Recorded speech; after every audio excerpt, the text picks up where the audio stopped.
Bom dia, eu sou Daniela Souza, intensivista pediátrica em São Paulo, Brasil, atual presidente do Instituto Latino-Americano de Sepsi. Hoje, no dia 13 de setembro, quando comemoramos o Dia Mundial da Sepsi, ou seja, um dia em que nós trabalhamos para aumentar a conscientização em relação à doença, é uma honra participar desse evento promovido pela SLACIP. Peço desculpas, eu não falo espanhol, então vou fazer minha apresentação em português, falando devagar. Nos próximos minutos, eu vou apresentar aspectos relacionados à sepse pediátrica na América Latina,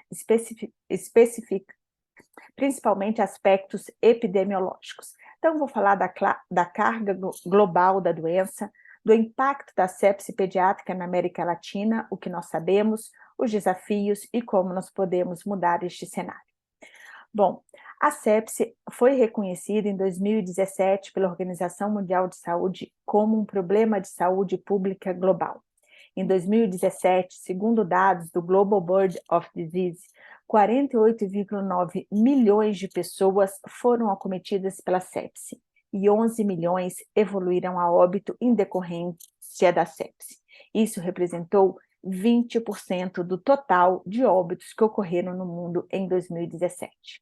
A grande maioria dos casos e dos óbitos relacionados à sepse ocorrem em países de baixa e média renda, onde nós, América Latina, estamos incluídos.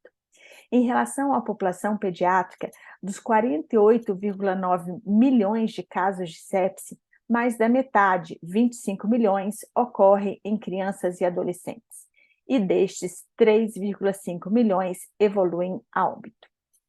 Metade dos óbitos ocorre na primeira semana de doença após o diagnóstico. E esses óbitos, em geral, são decorrentes de um atraso no diagnóstico e um atraso no tratamento da sepse. Vale ressaltar que o impacto da sepse vai muito além da unidade de terapia intensiva pediátrica. Um terço das crianças sofrem deterioração da qualidade de vida até um ano após o evento séptico. Diante desses números, em 2017, a Organização Mundial de Saúde reconheceu a sepse como uma prioridade de saúde pública e passou a demandar de seus países membros medidas de prevenção, diagnóstico e tratamento de sepse.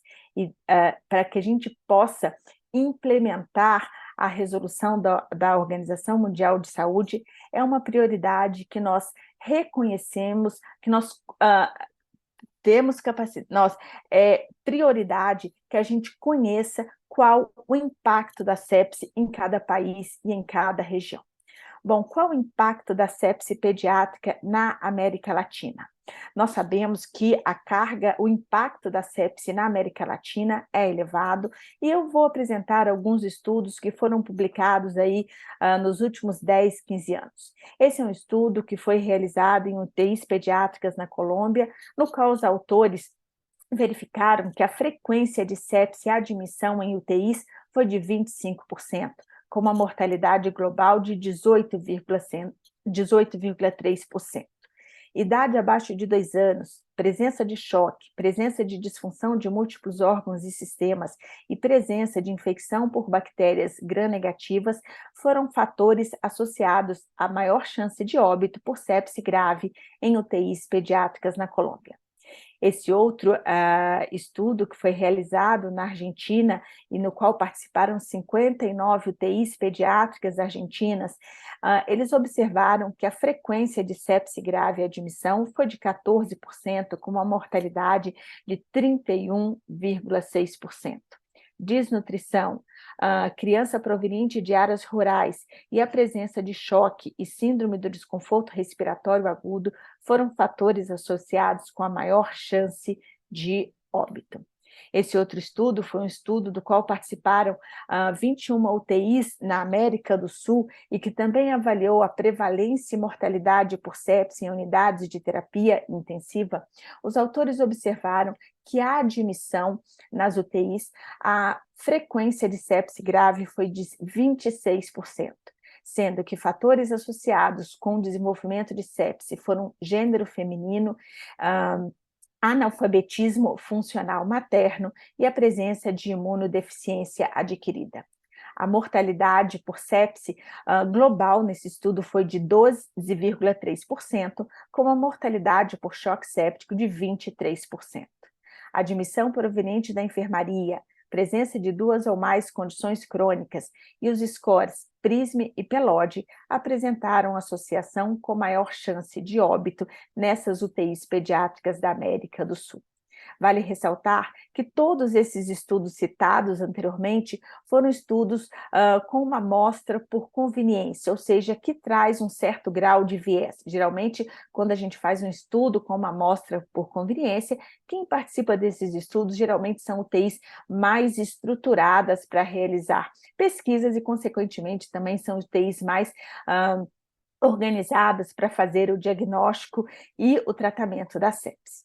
Esse é um estudo publicado recentemente, um estudo argentino, no qual os autores avaliaram a prevalência e a mortalidade por sepse pediátrica analisando dados de bancos de dados da Sociedade Argentina de Terapia Intensiva.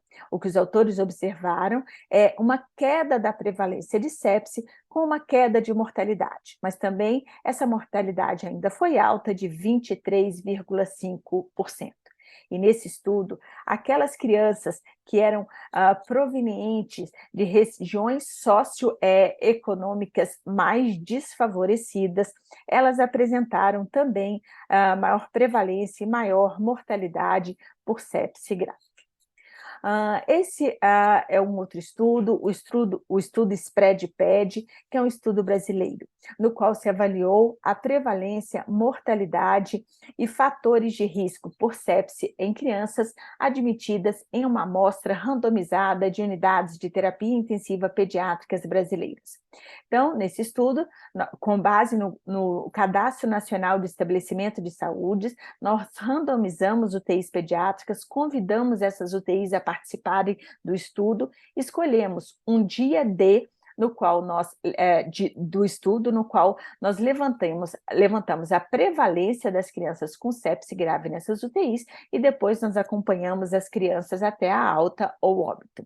Então, segundo o estudo SPRED-PED, a prevalência de sepse grave em unidades de terapia intensiva pediátrica no Brasil foi de 25%, ou seja, 1 em cada 4 leitos de UTI pediátrica no Brasil são ocupados por crianças sépticas, com uma mortalidade de 20%. Com esses dados, nós estimamos uma incidência de 75 casos para cada 100 mil crianças aqui no Brasil, sendo que nós estimamos também que mais de 42 mil crianças são internadas por ano em unidades de terapia intensiva pediátrica no Brasil, com diagnóstico de sepse grave ou choque séptico, e mais de 8 mil evoluem a óbito. Quando a gente compara com dados publicados na literatura, nessa revisão sistemática publicada no Lancet em 2018, revela uma incidência de sepse grave de 22 casos para cada 100 mil crianças, ou seja, aqui no Brasil nós temos uma incidência muito maior.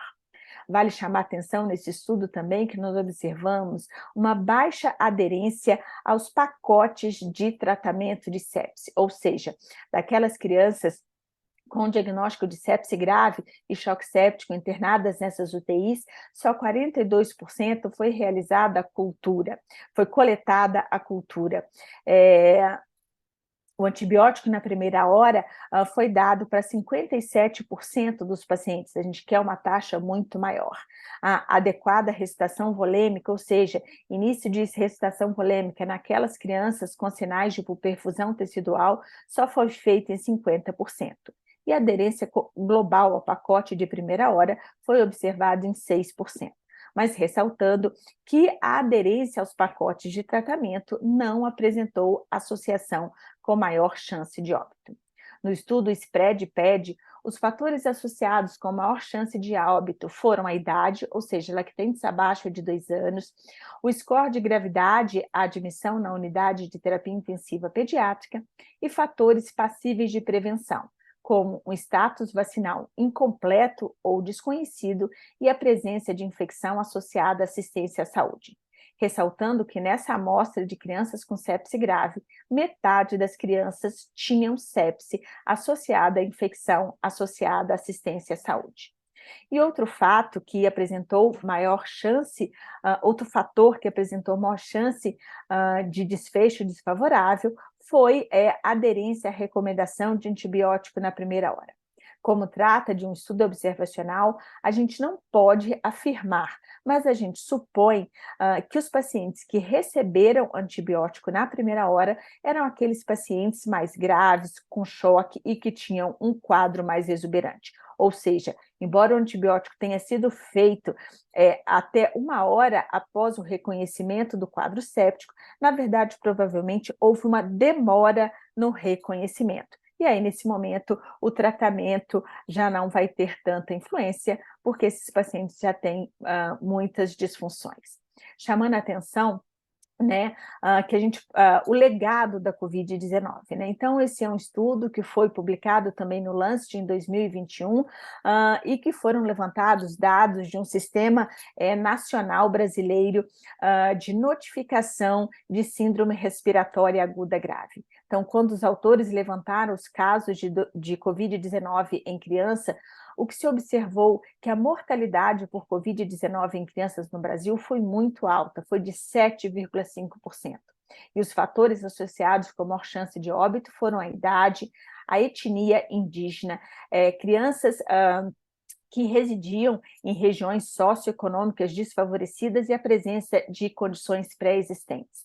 Acho que esse estudo ressalta, né, a dificuldade nossa no Brasil e talvez na América Latina de atender adequadamente crianças gravemente enfermas e com quadros sépticos. Quais os nossos desafios? Os desafios são muitos. Desafios relacionados à própria característica da sepse, desafios relacionados ao status socioeconômico da América Latina, as características do sistema de saúde e das unidades de terapia intensiva pediátricas aqui na região. Como que a gente pode mudar esse cenário? A gente pode mudar aumentando, reconhecendo qual o real impacto da sepse na América Latina. Nós estamos programando para 2024 o estudo SPRED-PED-LATAM, no qual nós vamos avaliar a prevalência e mortalidade por sepse pediátrica em unidades de terapia intensiva da América Latina. Nós precisamos envolver o governo no combate à sepse. Em São Paulo, no município de São Paulo, o governo reconheceu a sepse como uma medida de prioridade e passou a recomendar desde 2021 que os hospitais implementem o protocolo sepse. Nós precisamos aumentar a conscientização sobre sepse tanto nos profissionais de saúde quanto na população leiga. É isso que nós estamos fazendo aqui hoje. Nós precisamos reconhecer que programas de melhoria de qualidade de sepse são uma história de sucesso. Um programa de melhoria de qualidade bem implementado aumenta a aderência aos pacotes de tratamento, de diagnóstico e de tratamento de sepse, melhora o processo e diminui a mortalidade.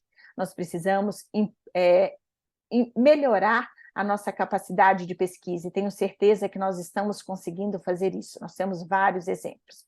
Nós precisamos ressaltar a importância da prevenção, como a higienização adequada das mãos, o uso racional da terapia antimicrobiana e ressaltar a importância da imunização como uma medida de prevenção de sepse. Que eu gostaria de deixar de recado é que a carga da sepse pediátrica na América Latina ainda é muito alta, ressaltando que esses dados que eu apresentei provavelmente são dados subestimados. A gente só tem dados de terapia intensiva, nós não temos dados de sepse pediátrica nos serviços de emergência e unidades de internação. A gente sabe como vencer essa guerra contra a sepse. A gente precisa ressaltar as medidas de prevenção, a gente precisa ressaltar a importância de educação em sepse e a importância de aumentar a conscientização sobre sepse. Existem várias maneiras de fazer isso, e nós precisamos fazer com que os nossos governantes reconheçam a sepse como uma prioridade de saúde e implementem planos nacionais e até continentais de combate à sepse. Muito obrigada.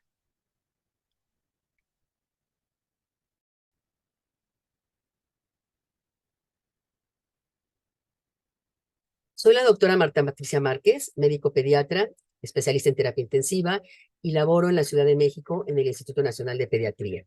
Es un honor y un gusto para mí participar en esta nueva actividad de la Sociedad Latinoamericana de Terapia Intensiva Pediátrica en relación a la conmemoración del Día Mundial de la Sepsis por primera vez como un evento latinoamericano.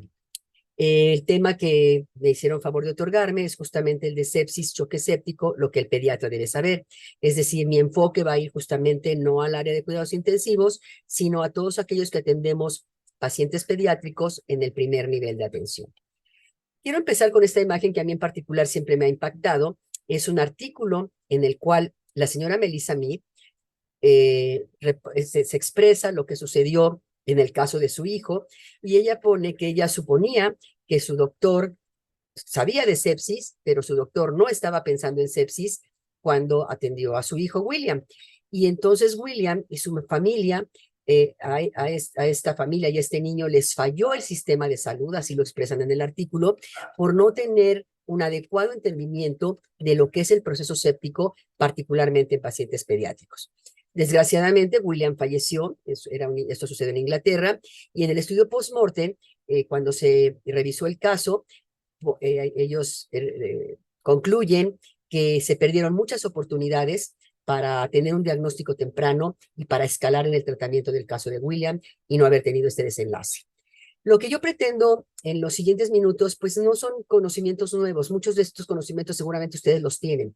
Yo lo que quiero es primero que reflexionemos en la importancia de los datos epidemiológicos que nos acaba de presentar la doctora Daniela Sousa en relación al impacto que hay de la sepsis y el choque séptico a nivel pediátrico en todo el mundo y en particular en Latinoamérica. Segundo, que como pediatras y médicos de primer contacto tomemos conciencia del importante papel que tenemos en la prevención, por lo tanto como una estrategia fundamental de la sepsis y el choque séptico.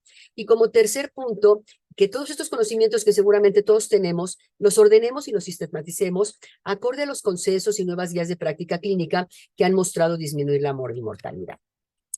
No voy a repetir esta imagen que ya fue mencionada, estos datos, solamente quiero tomarla como pretexto con este enfoque que la mayor parte de estos casi 50 casos que se presentan de sepsis en el mundo, que corresponden a 50% de casos de niños menores de 5 años que fallecen por sepsis, que les da sepsis, perdón, y con una mortalidad de casi 3 millones de pacientes, pero que todas estas circunstancias se presentan en un 85% en países de recursos limitados.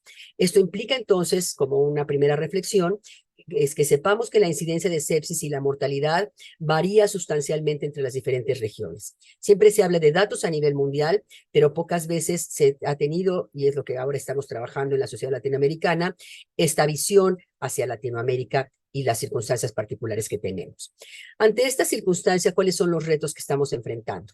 En este artículo publicado por la doctora Daniela Sousa, justamente sobre esos retos, ella habla de retos a diferentes niveles. Yo no voy a hablar del estado socioeconómico, ni lo voy a dirigir tampoco a los problemas que hay en el sistema de salud, ni a las situaciones específicas de la sepsis, sino dentro de una terapia intensiva, sino que yo me voy a orientar justamente a nosotros como primer contacto de pediatras en relación al tema, y donde llama la atención que hay muy poca conciencia y hay muy poco conocimiento en relación a la sepsis, no solamente en la población en general, sino en los profesionales de la salud, que además esta falta de conocimientos, de conciencia, está principalmente enfocada en el primer nivel de atención, y que justamente en este primer nivel de atención hay muchas oportunidades para tener un mejor entrenamiento y educación en relación al tema de la sepsis, y que finalmente podamos seguir lo que hoy en día ya contamos, si no era así hace unos meses, con guías locales propias para los países de Latinoamérica y sus circunstancias particulares.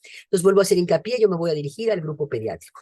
Ya la Organización Mundial de la Salud, por supuesto que reconoce el problema, y tenemos aquí dos columnas, una en la cual emite recomendaciones y algunas sugerencias, son varias, yo solamente seleccioné algunas, y dentro de estos que yo consideré conveniente comentar con ustedes, es la recomendación en relación a las políticas que debería haber a nivel nacional en relación a prevención, diagnóstico y tratamiento de sepsis. Pero esto, como viene en la sugerencia en la columna de la derecha, no es nada más que lo tengan que tomar como bandera y como misión los gobiernos. Esto tiene que ir de la mano y en colaboración con nosotros los profesionales de la salud. Pero si nosotros los profesionales de la salud no tenemos conciencia del problema, no sabemos cuáles son las estrategias, entonces estamos fallando en poder darle un panorama más adecuado a las autoridades en salud. Y el último punto, que las recomendaciones que se deben desarrollar e implementar medidas para el reconocimiento temprano y el manejo de la sepsis, y las recomendaciones justamente que se tengan guías específicas al respecto.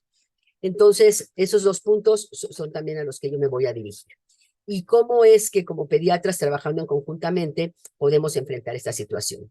¿Qué hemos aprendido hasta el momento? Lo que hemos aprendido es que la incidencia de la sepsis es elevada y que la carga de la sepsis específicamente en el grupo pediátrico no ha sido evaluada.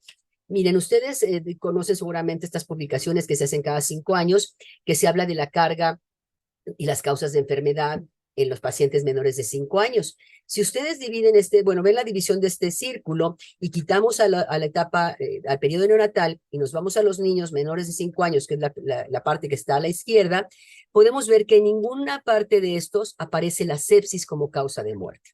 Y entonces, ¿a qué se limitaba este reporte, este board de la carga de la enfermedad? A problemas infecciosos como las infecciones de vías respiratorias altas y bajas, a los eventos de diarrea, pero realmente si ven de todas estas causas que aparecen aquí, muchas de ellas son infecciosas. Y hoy en día realmente los niños no se van a morir de deshidratación por la diarrea, se van a morir por las consecuencias del proceso infeccioso a nivel gastrointestinal o del proceso infeccioso de la neumonía, y esto es de sepsis. Pero ya y esto se ve reflejado que aunque no aparece como tal la sepsis en ese primer reporte general de carga de enfermedad, 6 millones al año de niños menores de 5 años y recién nacidos padecen sepsis y pueden morir por la misma. Entonces, el siguiente mensaje es que la sepsis no es una tragedia inevitable. Y para eso han surgido estrategias para mejorar justamente los datos de mortalidad y morbilidad de la misma. Y todos nosotros conocemos justamente estas guías de práctica clínica, la campaña de supervivencia de la sepsis, es ya específicamente enfocada para pacientes pediátricos, producto de la experiencia y de la publicación de grupos de médicos y especialistas de la Sociedad de Terapia Intensiva de la Sociedad Europea, del Foro Internacional de la Sepsis. Sin embargo, a pesar de que existen estas recomendaciones en una campaña, en unas guías, con niveles de recomendación y de evidencia, sin embargo, quiero hacer hincapié en que los estudios que sirvieron como fundamento para desarrollar estas guías de práctica clínica de la campaña de supervivencia de la sepsis fueron realizadas en países con recursos altos y además que contaban no solamente con recursos financieros altos, sino con equipos de terapia intensiva, aminas, ventiladores, etcétera, etcétera. Segundo, estas recomendaciones de la campaña de supervivencia de la sepsis no son del todo aplicables en diversos contextos de atención sanitaria, como sería el caso de Latinoamérica, donde tenemos regiones con recursos muy limitados. Y tercero, que al no ser del todo aplicables estas recomendaciones, esto limita mucho la adherencia a la misma y por lo tanto los resultados que pudieran ver en otros países de Estados Unidos, de Canadá o de Europa no se ven reflejados justamente en Latinoamérica. Otro punto que hemos aprendido es que no es tan fácil sospechar sepsis. Yo aquí incluso les pongo siempre a la diosa egipcia Isis, y con mis residentes les digo, acuérdense de la diosa y pregúntense, cuando estén viendo un paciente, si en su cabeza están ustedes preguntándose si esto puede ser sepsis, piensen que lo es hasta que no demuestren lo contrario para que aumenten su índice de sospecha. Ante estas 3 lecciones que hemos aprendido de una gran carga de enfermedad, de que no reconocemos tempranamente y que las guías y las campañas las guías de la campaña de supervivencia de la sepsis no son del todo aplicables en Latinoamérica, ¿qué acciones hemos tomado justamente en los países y en la Sociedad Latinoamericana de Terapia Intensiva Pediátrica?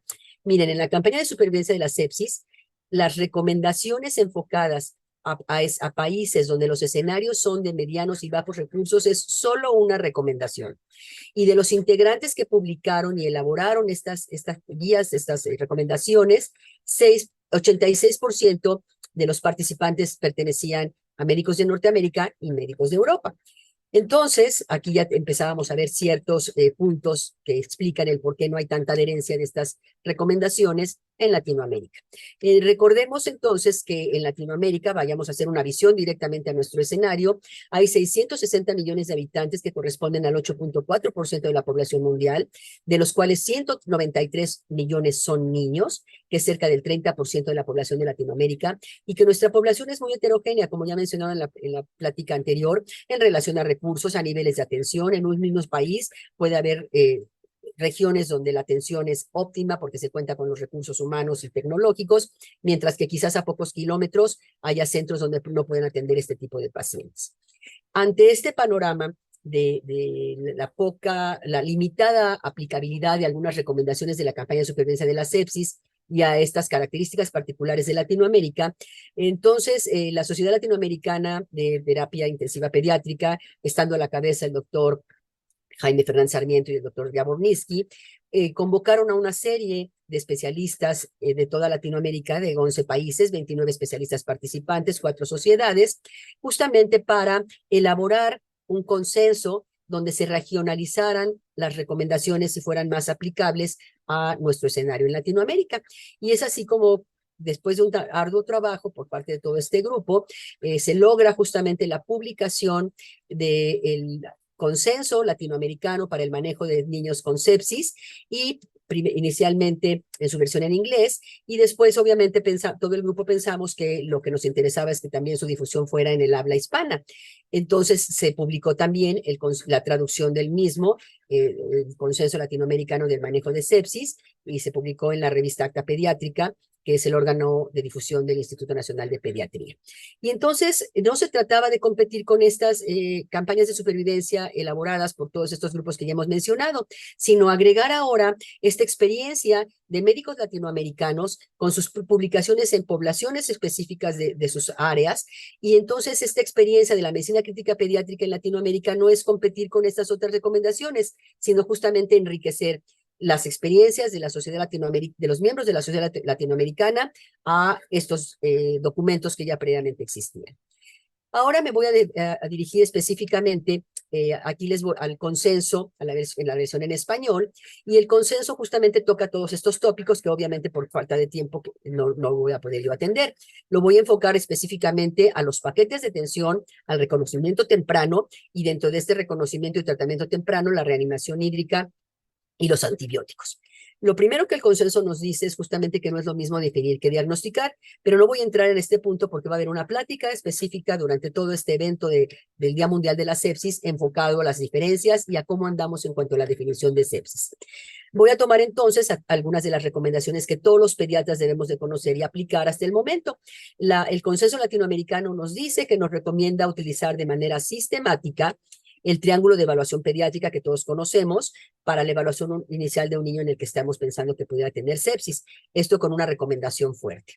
Por otro lado, otra recomendación dirigida a los pediatras, y me parece está muy importante porque creo que aquí se gestan muchas de las complicaciones que tendremos después si no se maneja de manera temprana al niño, es justamente la recomendación que está orientada a que el pediatra y el médico general solicite de forma oportuna la asesoría y la opinión incluso de expertos en este problema, como pudieran ser pediatras que trabajan en urgencias o intensivistas, y que se programe de manera oportuna su traslado, no solamente de una unidad hospitalaria a otra. Incluso mi experiencia dentro de una misma institución, a veces no es óptima las circunstancias con las que se traslada un niño de un piso a otro. Entonces, este punto específico, esta recomendación de solicitar oportunamente la asesoría y de trasladarlo de manera también adecuada al paciente, representa una recomendación considerada como fuerte. Otro punto que es fundamental es la atención por paquetes. Yo les decía en las imágenes iniciales que dentro de mis objetivos, aparte de reflexionar y concientizar, era sistematizar el conocimiento. Y una forma de sistematizar el conocimiento es hacerlo sencillo. Entonces, en el 2017, el American College publica justamente estas recomendaciones para el manejo hemodinámico de pacientes pediátricos y pacientes neonatales, donde organiza por paquetes, es decir, recomendaciones muy breves y muy precisas, la atención específicamente de los pacientes con sepsis. Y aquí se habla de que vamos a tener 4 paquetes específicamente de atención. El paquete de reconocimiento, el paquete de reanimación, el paquete de estabilización y el de adherencia a las guías o de control de procesos. Yo me voy a referir exclusivamente al reconocimiento y a la reanimación, y entonces es lo que sí es muy importante, y por eso pongo un reloj, es que recuerden que la sepsis y el choque séptico es una patología tiempo dependiente y tenemos tiempos recomendados para realizar estos paquetes de atención y reforzarlos y utilizarlos de manera universal. Ante esta situación de una probable sospecha de sepsis, como yo se los mencioné anteriormente, incluso la misma campaña, algunos puntos son comunes entre la campaña y el consenso, es que justamente se implementen estrategias de tamizaje que nos permitan sospechar que un paciente puede estar en riesgo y reconocer oportunamente que tiene sepsis. Estos tamizajes, lo que la recomendación es hoy en día que se pueden regionalizar de acuerdo a la experiencia de cada institución y que dependen solamente de datos clínicos. Yo aquí solo les pongo algunos, haciendo nada más mención de que la hipotensión no es un dato que se requiera porque para hacer el diagnóstico, ya que sabemos que en pacientes pediátricos se presenta de forma tardía. Aquí les presento un ejemplo de una de estas estrategias de detección de sepsis, en este caso de un grupo canadiense, donde ellos simplemente tomando en consideración la edad del paciente, la frecuencia cardíaca y factores asociados a infección, como pueden ustedes ver aquí, respiratorio, gastrointestinal, si todo esto es positivo, entonces ese niño tiene sepsis y se empieza a manejar.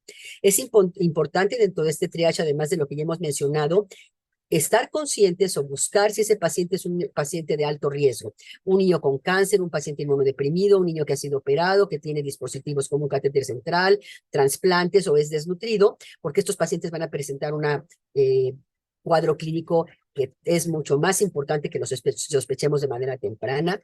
Y bueno, como pediatras y médicos de primer contacto, no olvidemos los datos clínicos que nos hablan de hipoperfusión y por lo tanto esto es un reflejo de choque, como son principalmente el llenado capilar, pero también la coloración y el gradiente de la piel y el gradiente térmico, y además del llenado capilar, las alteraciones del sistema nervioso, de la conciencia, como principales manifestaciones clínicas de hipoperfusión.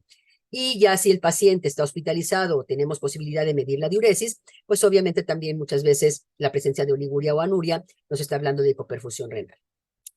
Vayamos entonces ahora al paquete de reconocimiento de la sepsis. Entonces aquí lo que nos dice es que en los primeros 5 minutos tengamos un acceso vascular para empezar la reanimación hídrica y en caso necesario incluso la utilización de aminas.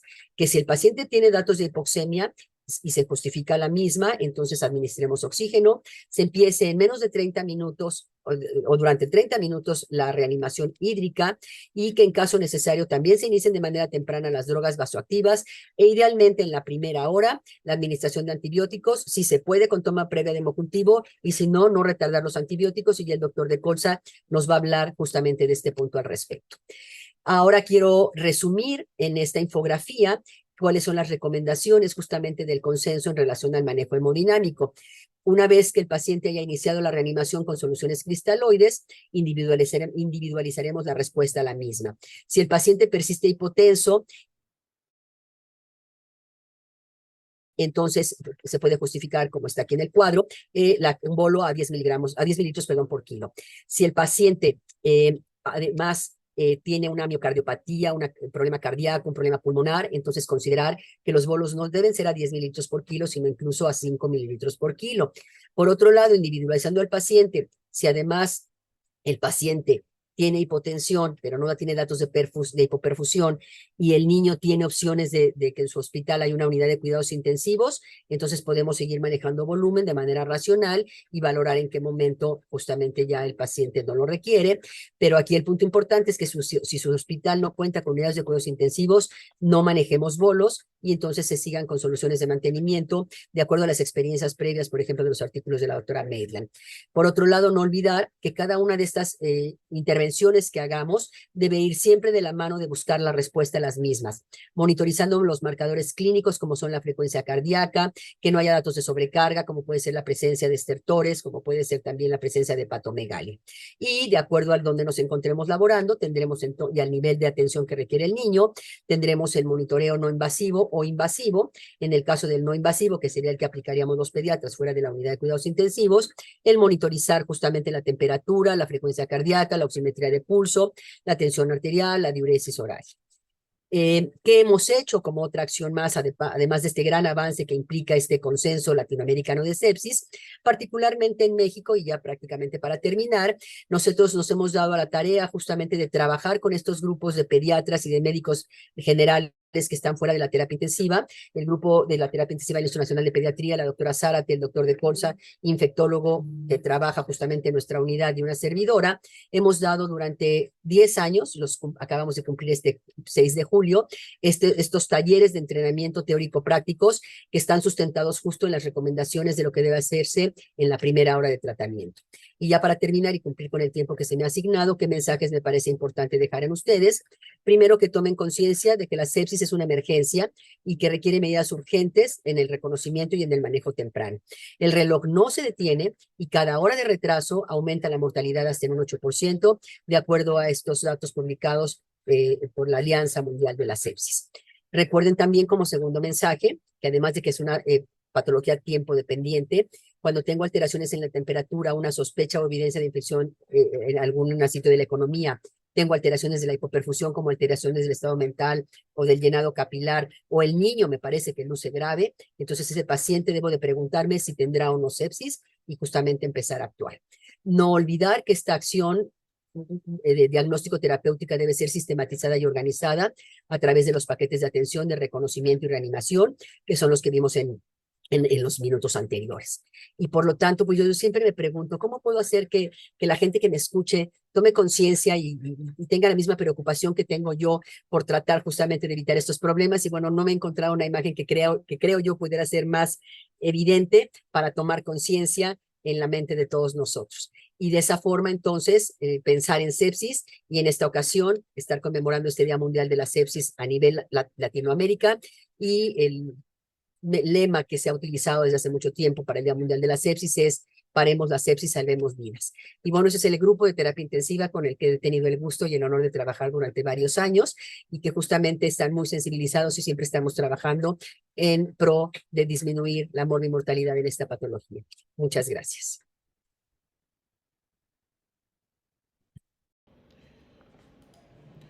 Hola a todos, es un gusto estar con todos ustedes compartiendo este día tan importante con este tema tan relevante en el Día Mundial de la Sepsis.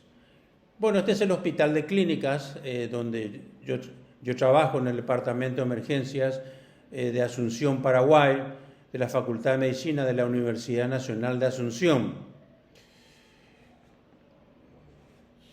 Bueno, seguidamente voy a hacer una corta definición sobre la sepsis, no voy a profundizar mucho porque algunos colegas sí lo van a hacer. Es una disfunción orgánica causada por una severa infección que pueda peligrar la vida. Usualmente la fuente de infección puede no ser detectada. Esta es una pregunta que tenemos que hacernos con cada paciente que le vemos en forma cotidiana. ¿Cuándo pensamos en la sepsis? Y bueno, justamente me gustó mucho el artículo que salió en el Acta Pediátrica el año pasado, en donde hacen una síntesis de esta situación. Siempre tiene que haber una fuente de infección. Siempre tiene que haber taquicardia, taquipnea, cambios de conducta, puede haber sensación del mal estado general y sin signos de hipoperfusión tisular. Acá justamente tenemos una bandera roja y nos hemos referido a la hipoperfusión tisular, porque esta situación clínica involucra a un peligro. Y bueno, ¿cuándo estamos hablando entonces de la hipoperfusión tisular? Cuando tenemos la presencia de pulsos periféricos disminuidos o muy amplios, saltones por ejemplo, o extremidades frías o moteadas, ritmo diurético menor de 1 ml por kilo de peso hora, alteración de la conciencia. Por supuesto que todo esto puede ir variando si se trata de un shock frío o un shock caliente. Pero es muy importante identificar esta entidad clínica. Bueno, acá tenemos un paciente real que está en un estado de shock y con datos de hipoperfusión tisular. Fíjense ustedes, tiene un relleno capilar mayor de 2 segundos. Y es muy interesante lo que la literatura ha vinculado del relleno capilar junto con la presión arterial. Fíjense los datos estadísticos que hay.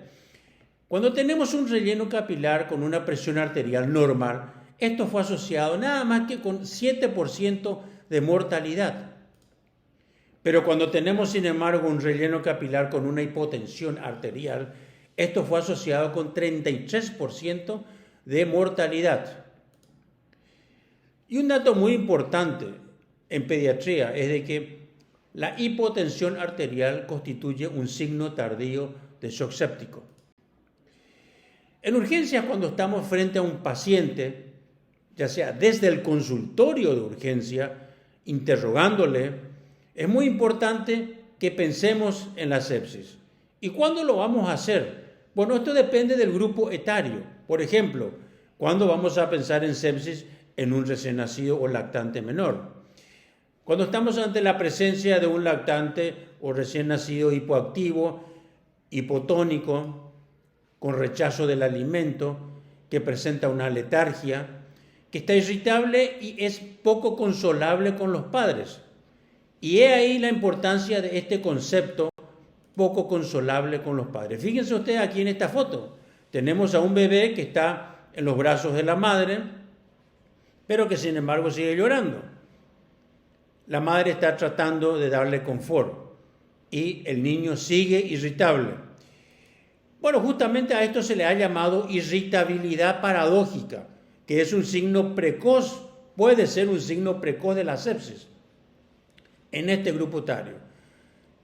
Y quisiera mencionar de que hay libros, hay textos de pediatría de emergencias y de que han abordado este tema en el marco de un capítulo mismo. Y bueno, ¿cuándo vamos a pensar en sepsis en un niño preescolar, por ejemplo? Cuando tenemos una pobre alimentación, cuando está febril, cuando está somnoliento.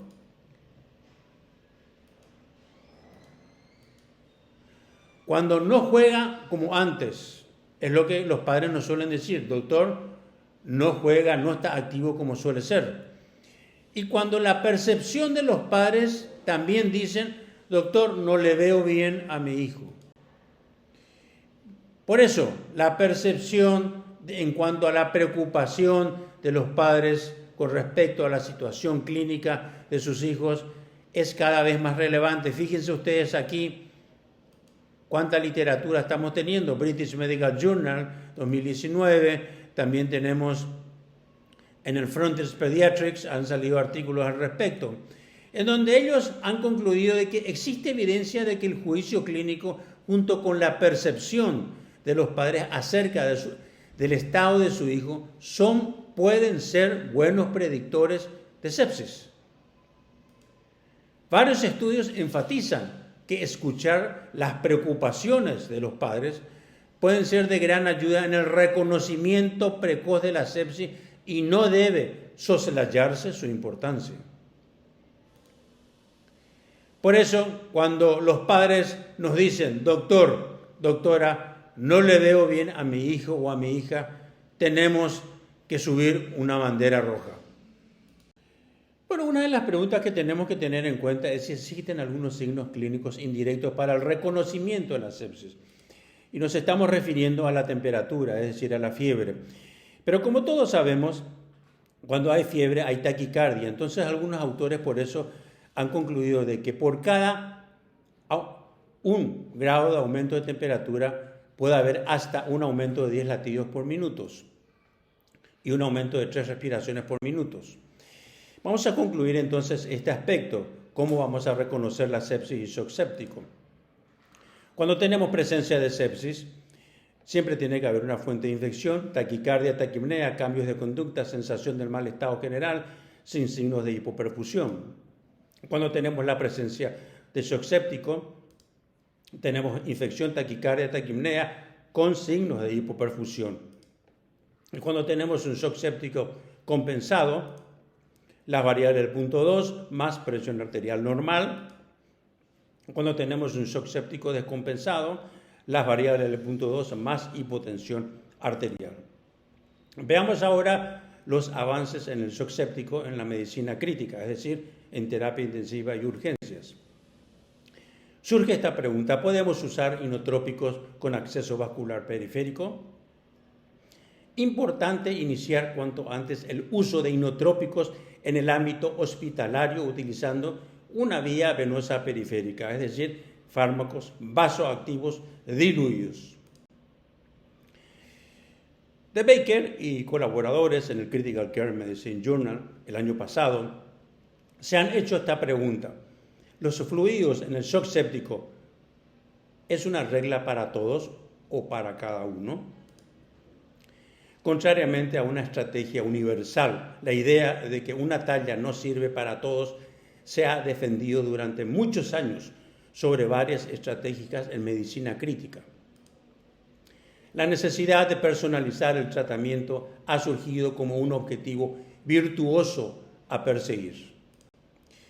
Aunque la reanimación con líquidos puede mejorar la hemodinámica del paciente, es importante estar atento a los posibles efectos nocivos antes y durante la resucitación fluídica. Por eso, la resucitación fluídica a veces puede tener un efecto vasodilatador arterial y por lo tanto bajar la presión arterial, es decir, generar hipotensión arterial. Por ello, la administración temprana de inotrópicos en un paciente con shock séptico previene la sobrecarga y aumenta el tono venoso, disminuyendo los requerimientos de los líquidos. Quisiera seguidamente compartir con todos ustedes un trabajo que hemos hecho en el Departamento de Emergencias Pediátricas del Hospital de Clínicas de Asunción, Paraguay, y que hemos tenido la suerte de haberse publicado el año pasado en esta revista. El título del trabajo es Resucitación fluídica y apoyo inotrópico en pacientes con shock séptico tratado en urgencias pediátricas. Bueno, hemos enrolado 229 pacientes y han reunido los criterios de inclusión 63 pacientes. Todos recibieron 40 ml por kilo de peso de fluidos. Con respecto a la asignación, tenemos que el grupo 1 inició epinefrina con 33 pacientes y el grupo 2 ha recibido una dosis extra de 20 ml por kilo de peso dosis, es decir, 60, con 30 pacientes. ¿Cuáles fueron los resultados entonces entre los grupos? Bueno, con respecto al grupo epinefrina, que ha recibido 40 ml por kilo de peso de fluidos, hubo menos mortalidad, menos necesidad de asistencia respiratoria mecánica y menos sobrecarga hídrica. Es decir, que el grupo que recibió menos fluido fue el que mejor resultado tuvo.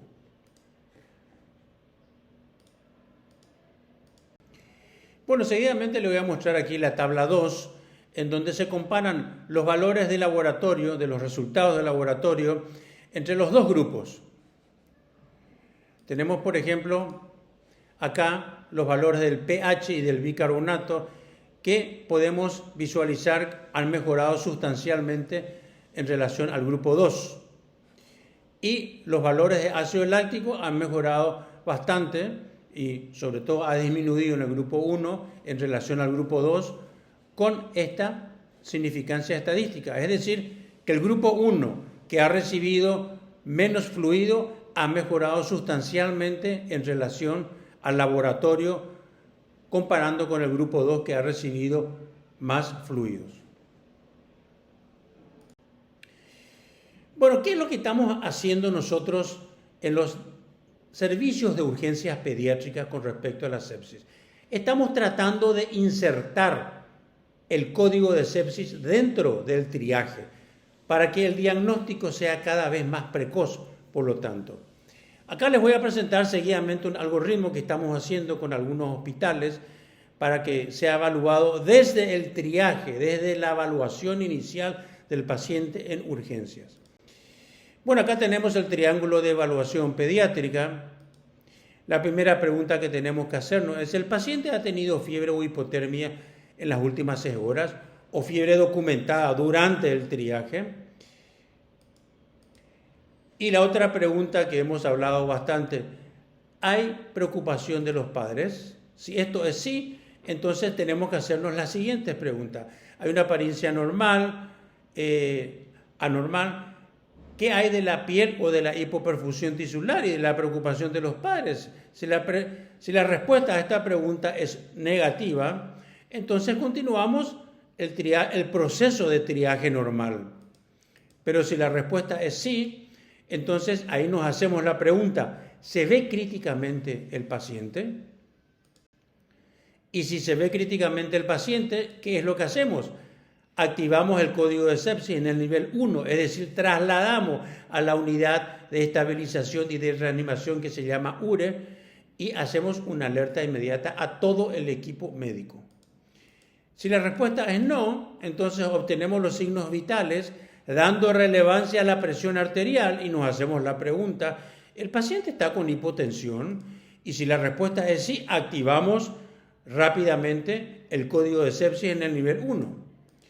Y si la respuesta es no, entonces ahí seguimos con el proceso de evaluación, preguntándonos y evaluando el estado mental, relleno capilar, coloración de la piel, factores de riesgos. Y sobre todo tenemos que hacer este checklist de los criterios clínicos.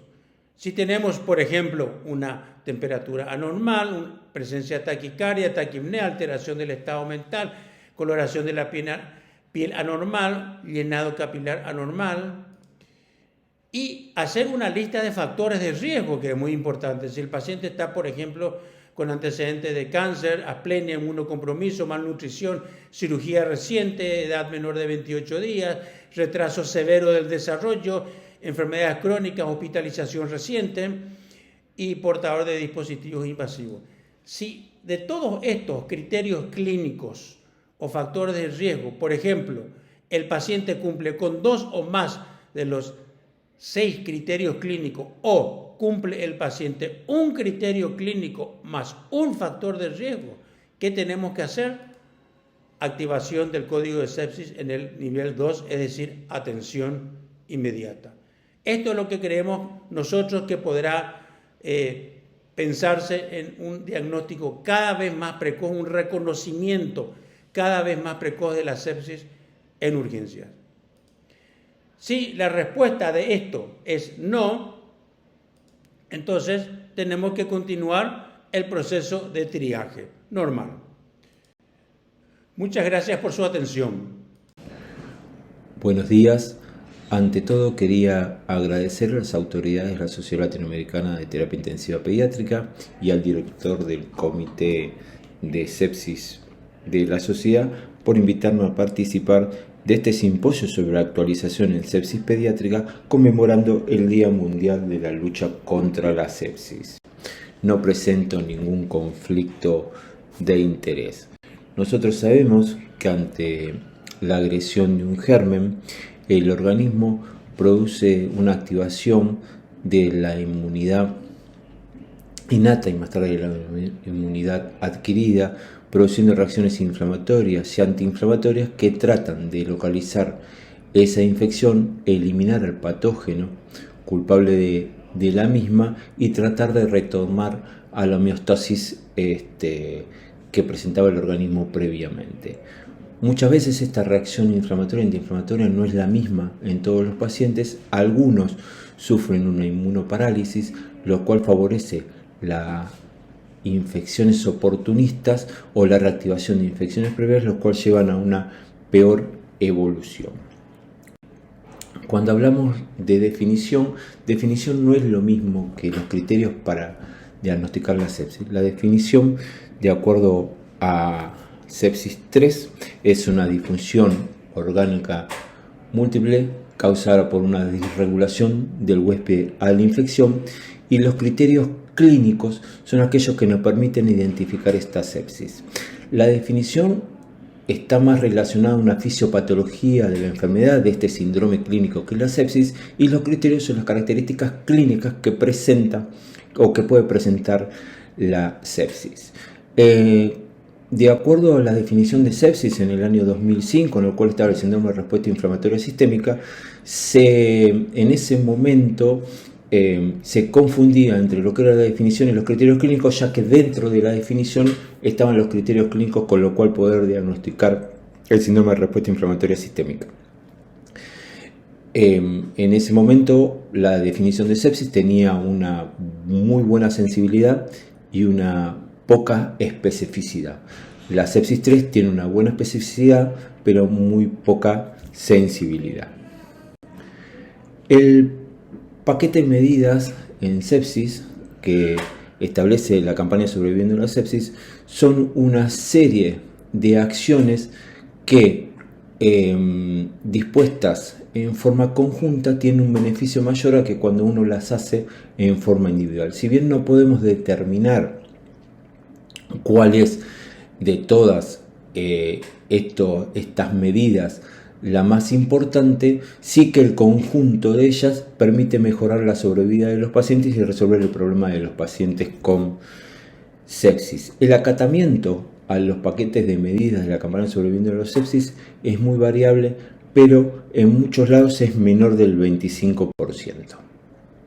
Lo primero que tenemos que hacer es reconocer la sepsis, y para reconocer la sepsis podemos utilizar el triángulo de evaluación pediátrica, en donde vemos la apariencia del paciente. El paciente nos parece enfermo, nos parece grave, vemos el trabajo respiratorio que tiene y también vemos la circulación, la perfusión cutánea a través de si tiene piel marmórea o tiene relleno capilar en el entecido.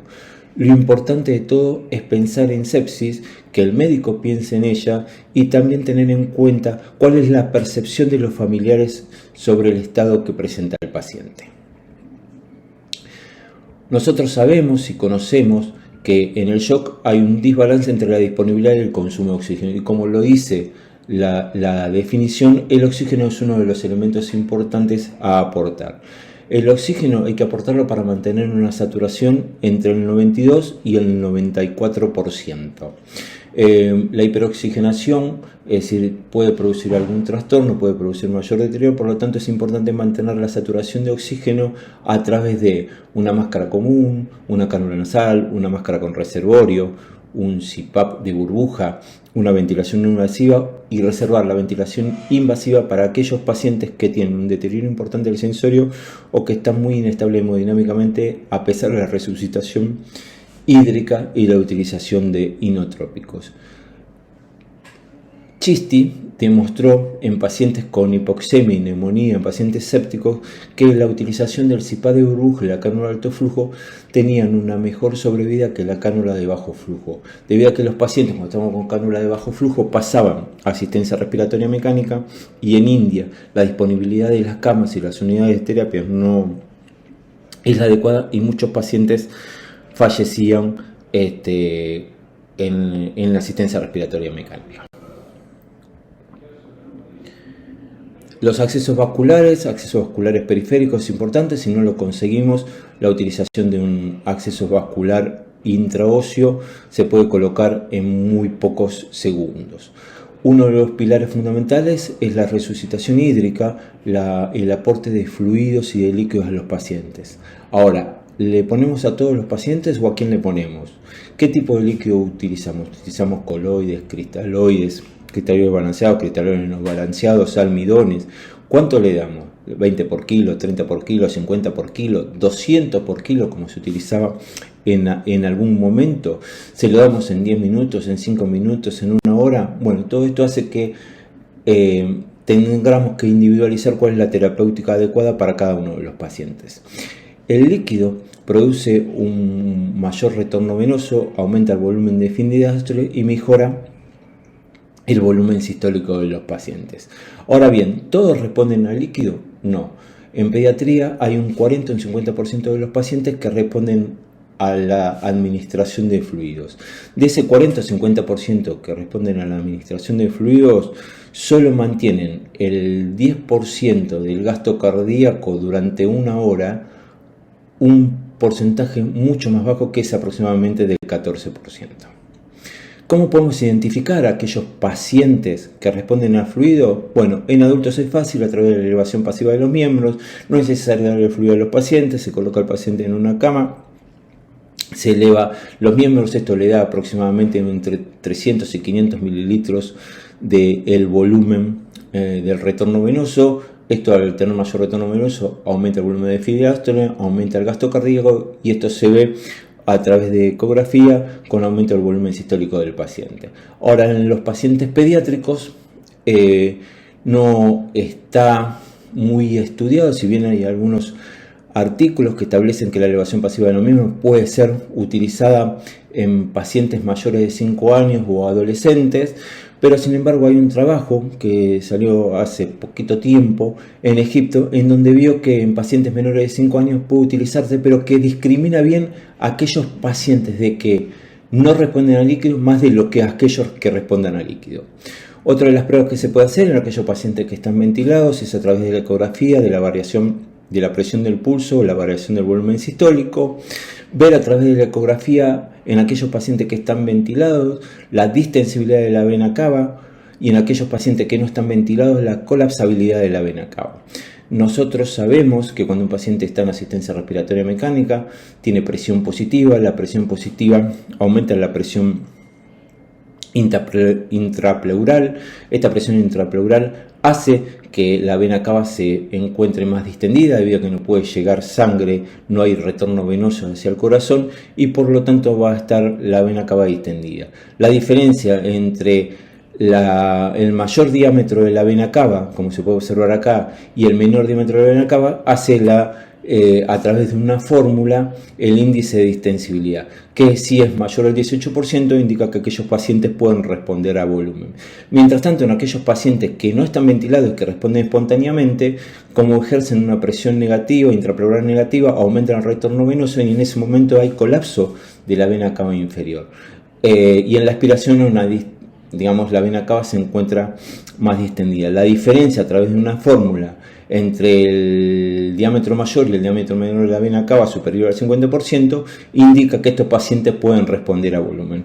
Otra de las pruebas que podemos hacer es una maniobra de oclusión expiratoria para dejar de lado las interacciones cardiopulmonares que ocurren durante la respiración mecánica, produciendo una pausa de 15 segundos durante la expiración y midiendo la variación del volumen del pico flujo aórtico o del BTI aórtico, que si es mayor al 9% permite que estos pacientes sean respondedores al líquido.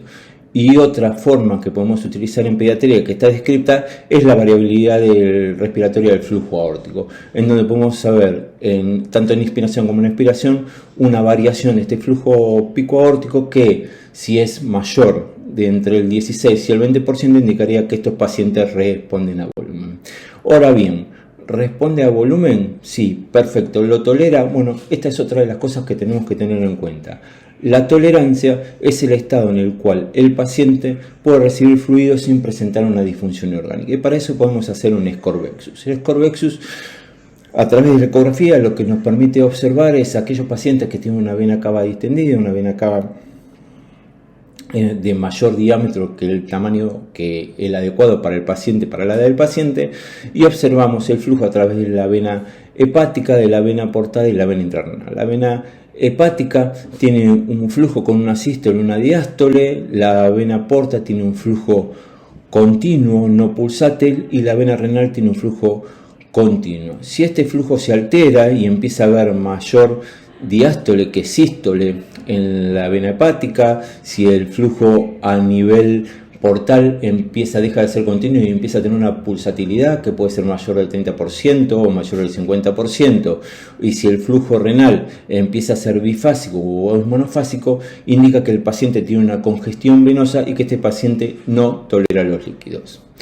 ¿Qué cantidad de líquidos le damos a los pacientes? Bueno, aproximadamente entre 40 y 60 mililitros en una hora. Esto indica que hay que darlo lento. ¿Y por qué? Y porque se vio que cuando utilizamos de acuerdo a qué líquido utilicemos, si utilizamos cristaloides balanceados o no balanceados, y si lo damos en forma rápida o en forma lenta, hay una mayor lesión a nivel del endotelio y del glucocálix, lo que produce un mayor deterioro de este órgano. Entonces, damos cristaloides balanceados, cristaloides no balanceados, coloides. Diferentes estudios han demostrado que los coloides pueden utilizarse en aquellos pacientes que están hipoalbuminémicos. De hecho, lo demostró hace muy poquito y este año en un artículo Jaime Fernández Sarmiento, en donde demostró que aquellos pacientes que tenían hipoalbuminemia y sepsis tenían una peor evolución y que el glicocálix estaba muy dañado en estos pacientes y que se recuperaba con la infusión de albúmina. Podemos utilizar albúmina en estos pacientes que están en problemas o en aquellos pacientes que han recibido gran cantidad de líquidos. Las recomendaciones actuales es usar en lo posible cristaloides balanceados, porque esto nos permitiría disminuir la cantidad de cloro, evitar la acidosis hiperclorémica y de esta forma disminuir el riesgo de vasoconstricción de la arteriola eferente y el daño renal, la utilización de terapia de reemplazo renal, una mejor salida, disminuir la mortalidad y menos días de internación en la UCI. La sobrecarga hídrica produce alteraciones a nivel de todos los órganos del sistema nervioso central, en el cual puede estar el paciente somnoliento, con delirio, puede aumentar la presión intracraneana. A nivel del tórax, el aumento de los líquidos puede disminuir la oxigenación. A nivel cardíaco puede haber edema miocárdico y disminuir la función sistólica. A nivel de la pared abdominal puede producir úlceras y infecciones. A nivel del intestino podemos tener congestión venosa intestinal, aumento del líquido en el intestino con edema intestinal y alteración o intolerancia a la alimentación. A nivel renal nos puede producir insuficiencia renal y así en todos los órganos. Por lo tanto, hay que evitar la sobrecarga hídrica. Aquellos pacientes que no responden a la reanimación con fluidos necesitan agentes inotrópicos o vasoactivos. Estos inotrópicos o vasoactivos, ¿necesito utilizar una vía central para? La verdad que no necesitan utilizar una vía central, pueden administrarse por vía periférica a concentraciones diluidas en aproximadamente, podemos calcular, entre 0,3 miligramos por kilo en 50 mililitros para niños menores de 13 años o de 4 miligramos en 50 mililitros para niños mayores de 13 años. En las complicaciones puede aparecer extravasaciones, cierto, estas complicaciones son escasas, aparecen en el 2% de los casos, y los que tienen mayor riesgo de sufrir esta extravasación son aquellos niños menores de 1 año, aquellos que tienen un lumen pequeño, es decir, ABOCA tipo 24, el cual está localizado probablemente en la mano, que tengan una mayor gravedad de la enfermedad, y esto significa que va a tener obviamente una perfusión peor, que tengan una duración de la infusión muy prolongada, entre 3 a 6 horas, y que utilicen drogas elevadas. ¿Qué inotrópica o droga vasoactiva uso? Bueno, puedo utilizar adrenalina, noradrenalina, dopamina, dobutamina, milrinona. Los niños con shock séptico sabemos que tienen una disfunción sistólica, que pueden tener una disfunción diastólica, lo cual puede diagnosticarse por ecografía. Las drogas fundamentales que podemos utilizar pueden ser la adrenalina cuando hay una disfunción sistólica del ventrículo izquierdo, cuando hay una alteración de la contractilidad. Esto va a permitir aumento de la contractilidad y mejorar el volumen sistólico. Y por el otro lado, en aquellos pacientes que tienen una buena función sistólica y que tienen una disminución de la presión arterial diastólica o que tienen un shock vasodilatado, puede utilizarse la noradrenalina, que tiene un efecto vasoconstrictor importante, no solo vasoconstrictor arterial, sino también vasoconstrictor venoso, provocando un aumento del retorno venoso y de esta forma un aumento del gasto cardíaco. La dopamina ha dejado de utilizarse porque hay varios trabajos que, cuando comparan la dopamina con la adrenalina o con la epinefrina, aquellos pacientes tienen un peor pronóstico. Hace muy poquito apareció este estudio, que es un estudio randomizado, controlado, sobre la utilización de dobutamina y norepinefrina como agentes de primera línea comparados con la epinefrina, y observaron que tenían una más rápida resolución del shock dentro de la primera hora, que la utilización de drogas vasoactivas fue menor en el grupo utilizando la noradrenalina y la dobutamina, y que la mortalidad también fue menor sin que esto sea estadísticamente significativo. Ahora bien, ¿cómo podemos saber qué droga utilizar un paciente en el cual lo tenemos taquicárdico? ¿Utilizamos adrenalina o noradrenalina? Bueno, una de las formas de poder observarlo sin necesidad de realizar una ecografía es a través de la diferencia de la presión del pulso, que no es ni más ni menos que la diferencia entre la presión arterial sistólica y la presión arterial diastólica.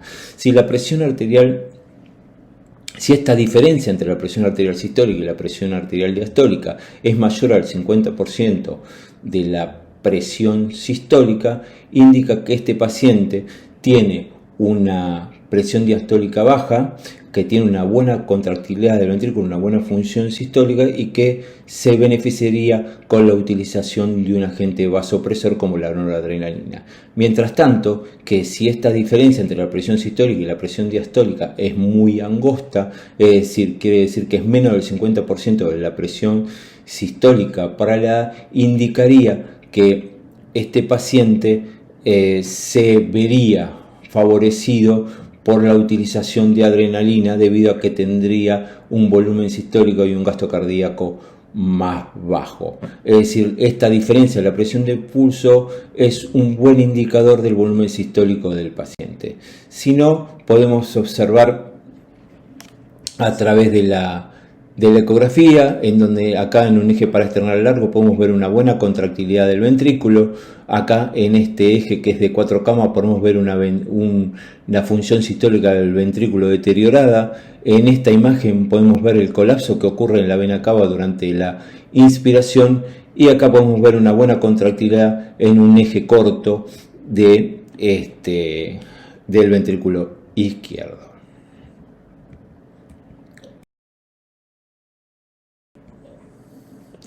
Luego de cada intervención, lo importante es evaluar la respuesta a través del monitoreo. Nosotros sabemos, y ya estamos por terminar, nosotros sabemos que en la sepsis hay una etapa de reanimación, de optimización, de estabilización y de eliminación de los fluidos. La etapa de reanimación es aquella que realizamos con fluidos inotrópicos. Tratamos de optimizar que le llegue flujo a todos los órganos, estabilizamos esa función orgánica y evitamos el deterioro que pueda aparecer y la falla multiorgánica, y permitimos la eliminación de los fluidos.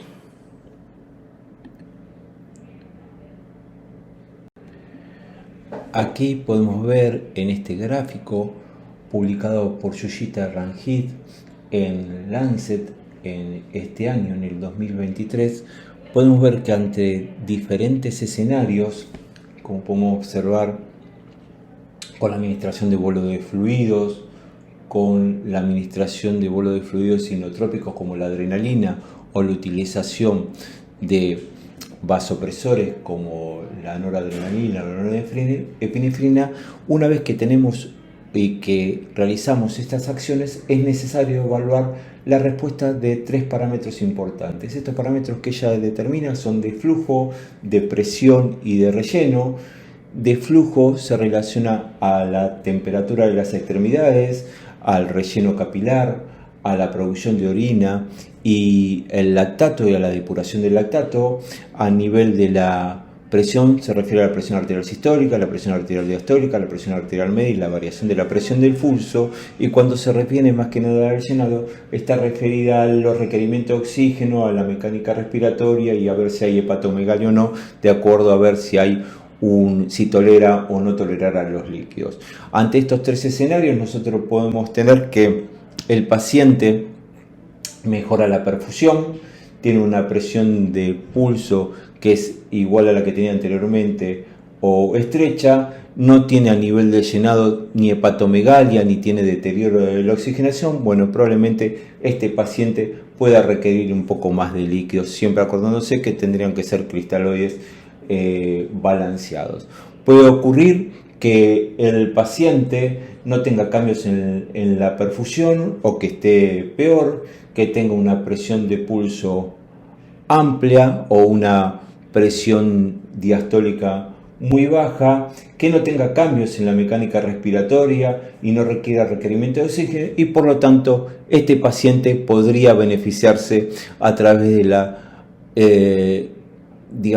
administración de la noradrenalina o norepinefrina. Y tenemos otro escenario en el cual el paciente puede empeorar su perfusión luego de todo lo que nosotros administramos, tener una presión de pulso que es estrecha o que se mantiene igual, que la mecánica respiratoria empeora, que hay aumento de la hepatomegalia, que hay aumento del requerimiento de oxígeno. Bueno, probablemente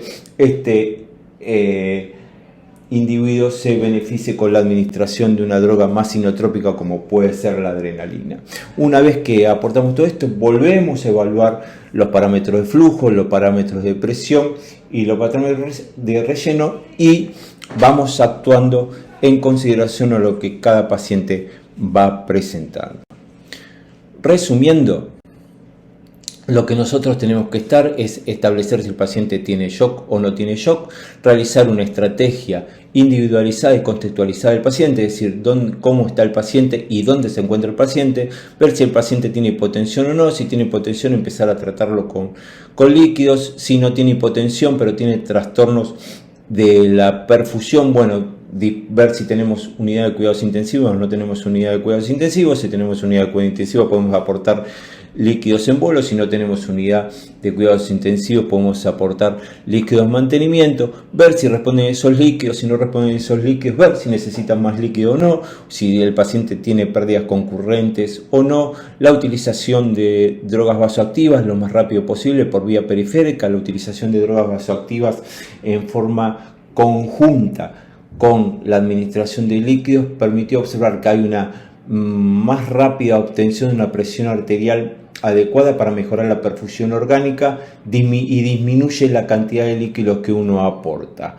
Utilizar los parámetros clínicos para poder determinar si el paciente va a requerir o no requerir adrenalina o noradrenalina y siempre después de una intervención evaluar al paciente.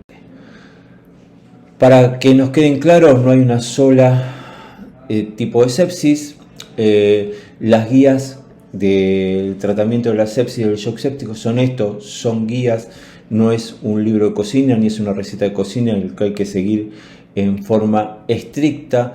Es importante conocer la historia del paciente, si tiene comorbilidades o no tiene comorbilidades. Hay que tener la mente abierta y ver la respuesta individual del paciente a cada uno de los tratamientos. Un paciente puede ser que esté en un momento que requiera adrenalina y en otro momento puede ser que requiera norepinefrina, puede ser que requiera las dos, puede ser que requiera solo líquidos. Ante cada intervención que nosotros hacemos debemos evaluar al paciente. Muchas gracias.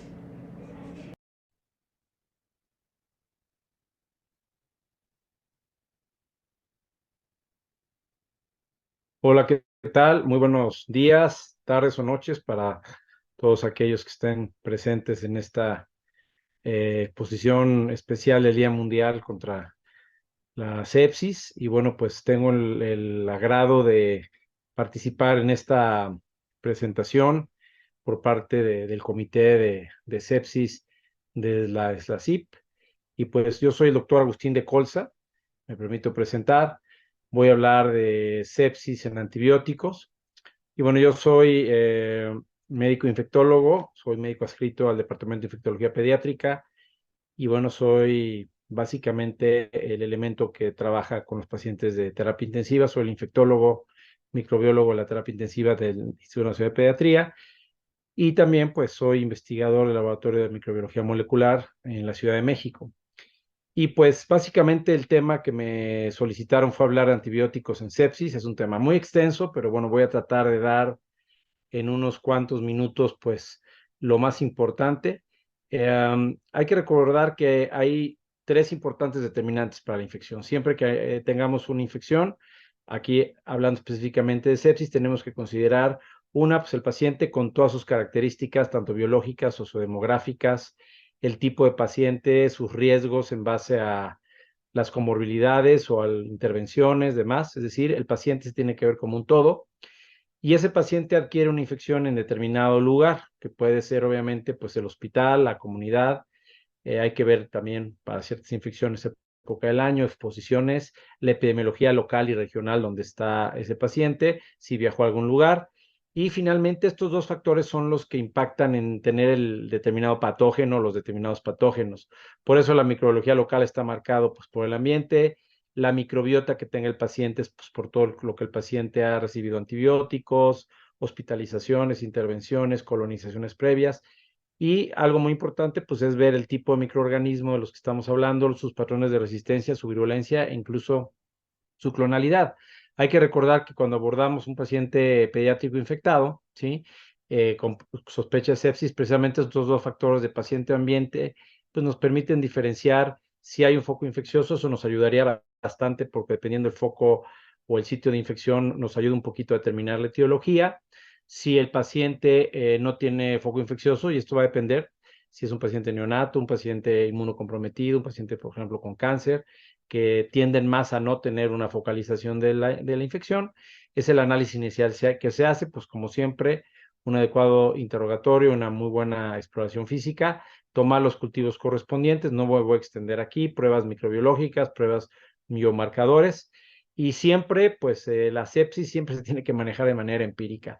Cuando tenemos un sitio específico, podemos dar una cobertura más sitio específico, y si el paciente pues no tiene un foco infeccioso es mucho más difícil, pero finalmente pues se tiene que cubrir en base a las etiologías que estamos pensando, eso ya lo hablaremos, en base al espectro, a las resistencias que tengamos en la comunidad o en nuestro hospital, siempre considerando los factores farmacocinéticos y farmacodinámicos que estaremos tocando durante la sesión, y trataremos de identificar qué germen es. Y ya se harán ajustes, cambio de antibióticos o incluso desescalonamiento cuando se tienen los aislamientos pertinentes. Entonces hay que recordar que siempre hay que buscar, pues, dónde está el foco infeccioso. Hay que considerar todos estos factores, tanto epidemiológicos como los del huésped, que esto nos va a determinar mucho los riesgos de traer ciertos patógenos y ciertos patrones de resistencia. Y por otra parte, pues tratar de identificar el foco infeccioso que el paciente pueda traer. Esto se puede hacer en los primeros minutos, ¿de acuerdo? Y bueno, de todos los patógenos que tenemos, obviamente hay una amplia gama.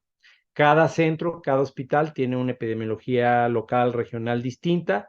Estos son los patógenos que normalmente hacemos un análisis, un seguimiento epidemiológico de los patógenos más importantes, como Bacillus gram negativos, tanto fermentadores como enterobacterias, como Bacillus gram negativos no fermentadoras, como Acinetobacter, como Pseudomonas, ¿sí? Obviamente los cocos gram positivos, estafilococos, enterococos, todo este grupo de gérmenes que se conocen como el acrónimo SCAPE, y también, pues en su momento también los hongos, básicamente Cándida, y además de esto tener los patrones de resistencia conocidos en nuestro hospital, o sea, qué tanto Acinetobacter tenemos y qué tanta resistencia hay, qué tanto Staphylococcus aureus y qué tanto meticilino resistente es. Es decir, este análisis se tiene que hacer ya regionalmente en cada hospital, ¿de acuerdo? Este estudio me gusta mucho porque es un estudio Sprout, que son básicamente casi 130 terapias intensivas pediátricas, con más de 500 niños de varios países, básicamente países en vías de desarrollo. Y miren, aquí se buscó el foco, lo encontraron en un alto porcentaje. Ese foco o sitio infeccioso, pues se encontró básicamente en un 85%. Esto varía, depende de la población, qué tan vulnerable es. Ya les dije, recién nacidos, pacientes con cáncer, puede variar. Y los gérmenes, fíjense aquí qué elevado el porcentaje de detección. Básicamente en el 65% se detectaron los agentes infecciosos. Hay que reconocer que en muchos de nuestros países no tenemos aislamientos tan altos, a veces llegamos a un 20, 30%, y esto es importante porque pues con esto no podemos dirigir más específicamente nuestros tratamientos y nos quedamos sin identificación microbiológica y el antibiograma, ¿de acuerdo? Hay que recordar que no todas las sepsis son bacterianas, también tenemos agentes micóticos pues, alrededor 15, 10 a 20%, dependiendo del centro, y también agentes virales como la misma influenza, el mismo SARS-CoV-2, adenovirus, herpes, enterovirus en recién nacidos. Entonces hay que recordar que también estos agentes son diferentes también dependiendo de la edad. Ustedes quizá conocen estas 4Ds, de que para escoger el antibiótico tenemos que considerar la droga con todas sus características peculiares, tanto solubilidad, el espectro, la unión a proteínas, la vida media, todo el estado estable, el volumen de distribución. Luego la dosis, que tiene que ver mucho con cómo vamos a manejar la farmacocinética, la farmacodinamia, qué barreras va a cruzar este medicamento, si el medicamento va a penetrar a ciertos espacios, si concentra en riñón, si concentra en cerebro. Y obviamente estos dos últimos puntos, que es desescalonamiento y duración, eso no tiene que ver en el momento del tratamiento de la sepsis, eso viene ya después si tenemos aislamiento y cuánto tiempo daremos el tratamiento. Pero estas dos son importantes y obviamente se tiene que hacer una selección óptima con esta dosificación, evitando toxicidad y obviamente también considerando los patógenos resistentes que tenemos en nuestros centros. Algo importante que hay que considerar es que yo también les propongo estas 4 Cs, y estas 4 Cs básicamente es cuál antibiótico, cuándo lo combino, cómo lo paso y cuándo lo paso. Hablando rápidamente de cuál, no voy a entrar en detalle de todo, pero son los factores que tomo en cuenta en relación a los agentes, al tipo de paciente, y esto ya lo habíamos comentado, el tipo de infección, ¿de acuerdo? La gravedad también de la infección, no es lo mismo que tenga nada más SIRS o tenga ya falla orgánica múltiple, ¿sí? Muy importante la parte microbiológica, si ha estado colonizado, tratamientos previos, si ha tenido invasiones o algo que lo predisponga a tener ciertos patógenos, ¿sí? Y muy importante, el primer aspecto definitivamente es el espectro, ¿sí? El espectro, si tengo que ir contra gram positivos, gram negativos, anaerobios, ¿de acuerdo? Lo que les comentaba hace rato, pacientes que ya tengan factores para, por ejemplo, para cándida, para algunos virus, ¿de acuerdo? Es muy raro la cuestión de los parásitos, pero bueno, esto es nada más considerarlo así. Ahora, ¿debo combinarlo o no? Aquí hay que considerar que hay muchas guías, hay muchas tendencias. Para gram positivos, en términos generales, no se combina, a menos de que tengamos un neumococo, sospeche que es un neumococo de resistencia a cefalosporinas, ahí es donde sinergizo con la vancomicina, por ejemplo, cuando tenemos meningitis, ¿sí? Para neumococos de resistencia a cefalosporinas. En enterococos normalmente no combinamos, solo cuando hay endocarditis. Cuando hay estafilococo aureus hay que ver qué predomina, si es un aureus medicino sensible o medicino resistente. Y habrá algunos gram positivos, sobre todo a nivel neonatal, como la galactie y Listeria monocitógenes, particularmente Listeria, como es un germen intracelular, requiere sinergia.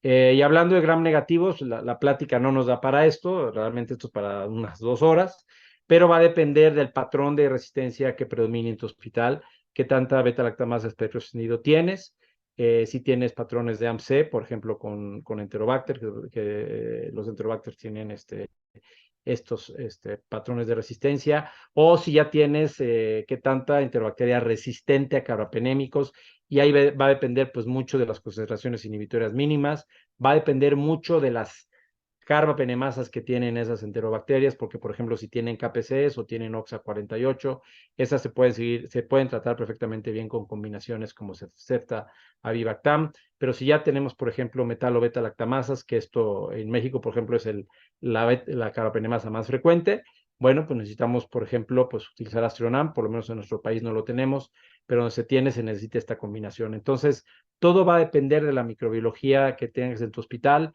Aquí me gustaría comentar que se tiene que combinar cuando tienes infecciones polimicrobianas, por ejemplo, si se utiliza cefalosporina, si necesitas cobertura para anaerobio, necesitas poner metronidazol, si utilizas un carapenémico, normalmente está cubierto los anaerobios.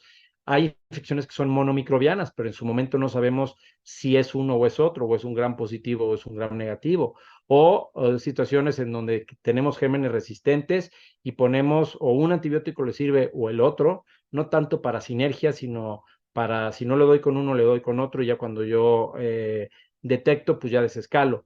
O bien auténticas sinergias, que eso es más necesario, por ejemplo, en infecciones por agentes intracelulares, como listeria, en el caso de sepsis, sí. Algunos que nos puede fallar la farmacocinética, por ejemplo, con las polimixinas, la misma vancomicina que nos puede quedar a deber con niveles séricos. Estos son los factores que se tienen a tomar en cuenta. Y bueno, ¿cómo lo paso? Pues hay que recordar que es muy importante la farmacocinética, el sitio infeccioso y qué tanto penetra la droga a este sitio es fundamental si es que tenemos un sitio infeccioso documentado. Pero si ustedes pueden ver tanto en el perfil del paciente, el, el, el sitio o lugar de infección, pues tiene que ver la farmacocinética de la droga, ¿sí? El patógeno tiene que ver directamente, ¿por qué? Porque la concentración que yo alcance para cubrir ese patógeno en el determinado tejido en el que esté, es fundamental esto. Y obviamente las características del antibiótico lo hace muy importante, por eso siempre hay que considerar estos factores farmacocinéticos.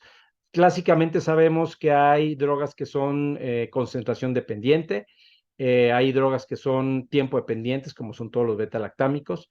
Lo que les voy a decir es que en realidad es que todas las drogas son concentración dependiente. Es decir, aunque yo como beta-lactámico yo necesite tiempo suficiente por arriba de la MIC, sí necesito 3, 4 o 6 veces por arriba de la concentración inhibitoria mínima, ¿de acuerdo? Y esto va a variar dependiendo pues la resistencia que tenga el patógeno. Entonces, aunque sea una droga que sea tiempo dependiente estrictamente, sí va a necesitar una concentración por arriba de la concentración inhibitoria mínima. Entonces, estos son los que clásicamente son tiempo dependientes. Si ustedes ven por arriba de la MIC, normalmente necesitamos 3 a 4 por arriba de la MIC, ¿sí? Pero aquí tiene que ver el porcentaje de tiempo que entre dosis y dosis debe estar por arriba de la concentración inhibitoria mínima. Entonces, por ejemplo, aquí, en el caso, por ejemplo, de piperacilina tazobactam es más de 50%, en caso de ceftaxime, cefepime, más de 70% y carbapenémicos más de 40%. Hay, por ejemplo, pacientes neutropénicos con sepsis que eso necesitan prácticamente el 100%. Entonces, para eso se necesitan las optimizaciones de la administración de los medicamentos, es decir, mejorar la farmacocinética al administrar los medicamentos de una forma como lo vamos a ver más adelante. Otros medicamentos que son concentración dependiente, pues son como claramente el aminoglucósido y todos los demás, quinolonas, glucopéptidos, oxazolinonas y estos, aunque son concentración dependientes, dependen mucho también del tiempo, es decir, el área bajo la curva, o sea, están basados en concentración, pero también tiene un factor el tiempo. Entonces aquí es importante entender estos dos factores. No tenemos mucho tiempo para hablar de esto, pero algo muy importante en sepsis es decirles que hay dos factores muy importantes. Si el paciente está fugado, si el paciente tiene un amplio tercer espacio, pues la droga que nosotros ponemos hay un alto volumen el espacio intersticial se incrementa mucho, pues voy a tener menos antibiótico en los diferentes espacios. Ahí es cuando tenemos que ver la posibilidad de incrementar la dosis, ¿de acuerdo? De ciertas drogas y también la parte de que si el paciente tiene una alta depuración renal, pues voy a tener una concentración plasmática baja. Entonces, estos son dos elementos clínicos que yo puedo ver si el paciente tiene fuga, a tercer espacio se puede incrementar la dosis de ciertos antibióticos, y en el caso que tenga una alta depuración renal, son pacientes que le paso la carga y está orinando, ese paciente va a tener una concentración plasmática del antibiótico más baja. Entonces necesitamos poner definitivamente analizar qué dosis son importantes, incrementarlas. Y hay que recordar también que en general los pacientes que durante la sepsis hacen falla aguda renal, es importante no ajustar la dosis, porque nosotros sabemos que prácticamente el 90% de los pacientes recuperarán la función renal en los siguientes días. Si ese paciente establece una falla renal, entonces ya ajustaremos los antibióticos. Esto es algo muy, muy importante, ¿de acuerdo? Y la cuestión de administración de dosis en infusión, esto también da para mucho, pero hay que recordar que, por ejemplo, hay drogas como la colistina que se necesitan dosis de carga. En algunos pacientes es importante también considerar si se utiliza vancomicina, es otra droga que pudiera necesitar dosis de carga. Y la mayoría de los estudios demuestran que, por ejemplo, piperacilina tazobactam es una droga, sí, que definitivamente nos podemos poner en infusión continua. No ha demostrado inferioridad, puede demostrar superioridad o equivalencia.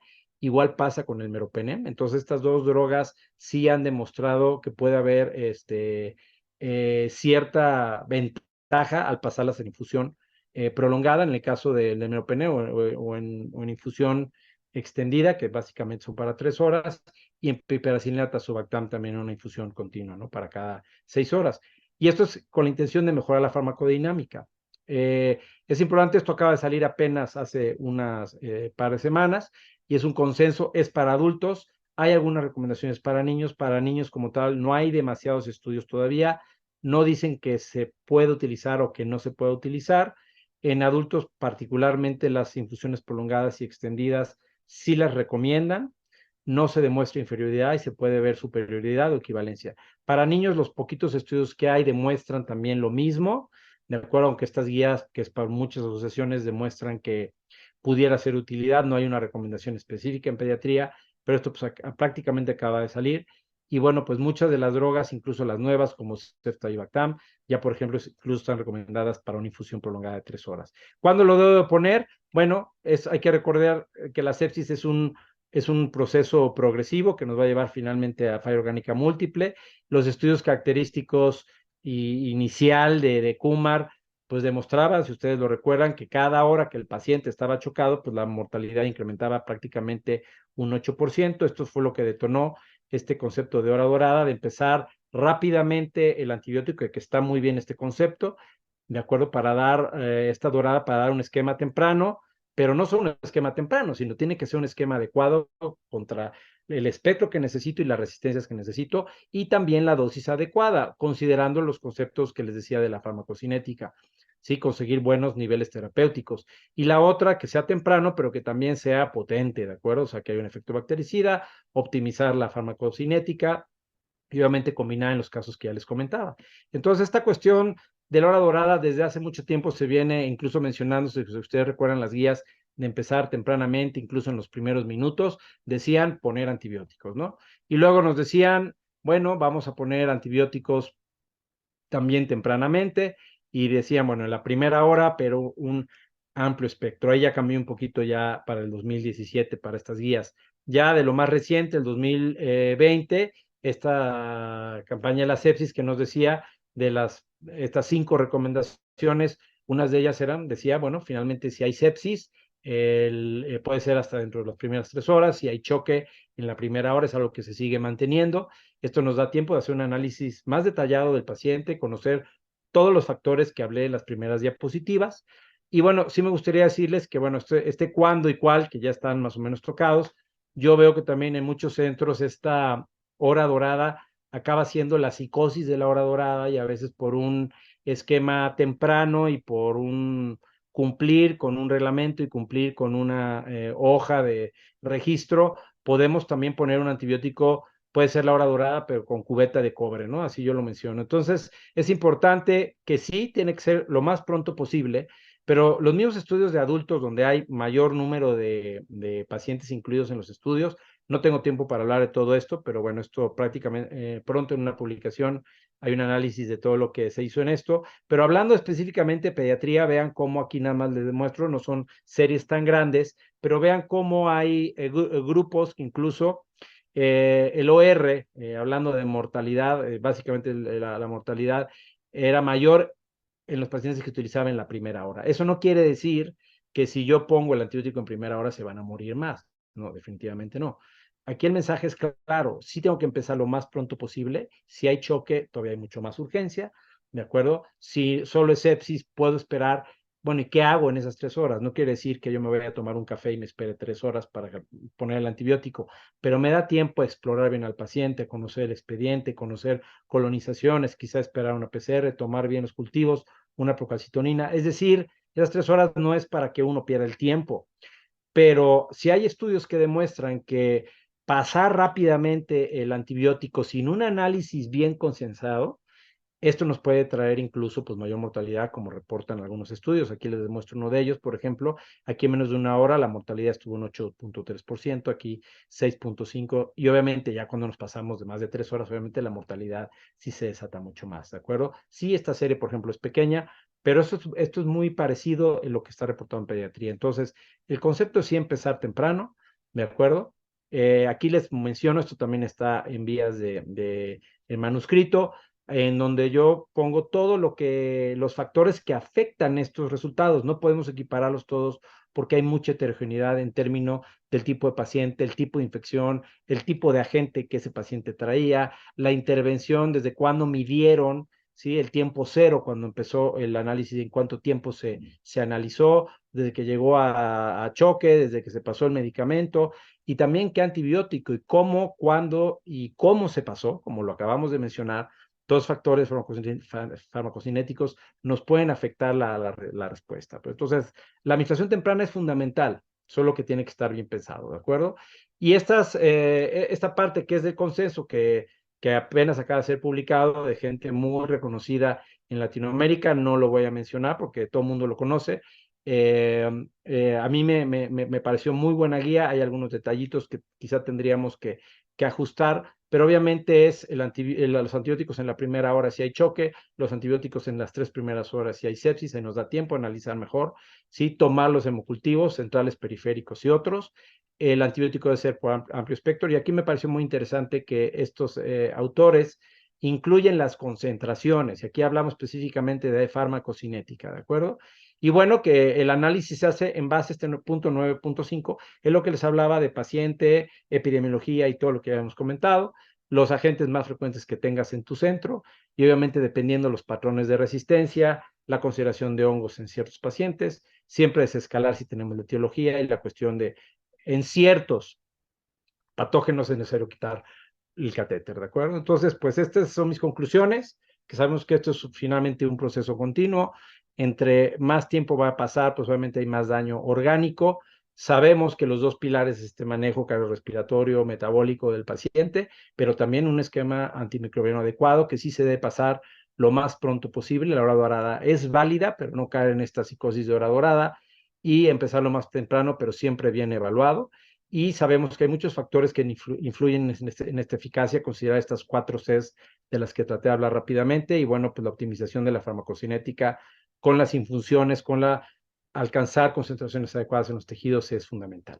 Pues muchas gracias por la atención de todos ustedes y muchas gracias también por la invitación a este foro tan importante. Hasta luego.